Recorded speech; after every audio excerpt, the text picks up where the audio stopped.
একদম মুচমুচে tasty delicious পরোটা খেতে চাইলে রেসিপিটি সেভ করে নাও আর এই ট্রিক্স ফলো করে একবার পরোটা বানালে রুটির পরিবর্তে 2-3 বার পরোটা বানিয়েই খাবে। আচ্ছা, তো আজকে বানাচ্ছি পনির পরোটা। খুবই সিম্পল বাট ভীষণ টেস্টি। একটি চপারে পেঁয়াজ, ক্যাপসিকাম, কাঁচা লঙ্কা, ধনেপাতা চপড করে নেওয়ার পর পনির, অল্প পরিমাণে আজওয়ান এবং স্বাদ মতো নুন দিয়ে ভালোভাবে মিক্স করে নিয়েছি। আচ্ছা, তো একটি পাত্রে পরিমাণ মতো আটা নিয়ে স্বাদ মতো নুন, আজওয়ান, কালো জিরে এবং রিফাইন তেল দিয়ে মিক্স করে নেওয়ার পর অল্প অল্প জল দিয়ে নরম ডো বানিয়ে নিয়েছি।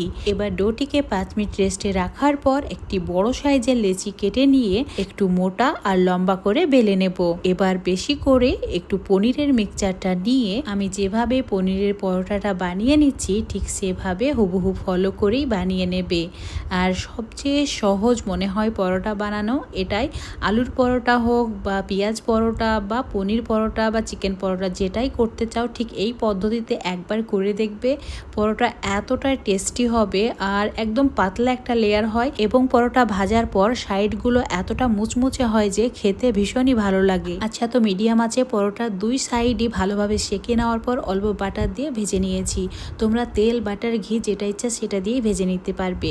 তো দেখতেই পাচ্ছ মুচমুচে খাস্তা পনির পরোটা রেডি হয়ে গেছে। আমি এটা চাটনি দিয়ে সার্ভ করেছি। পরোটা এভাবে বানিয়ে খেয়ে তোমাদের কেমন লেগেছে অবশ্যই কমেন্ট করে জানাবে আর রেসিপিটি সহজ মনে হলে অবশ্যই লাইক করে দেবে।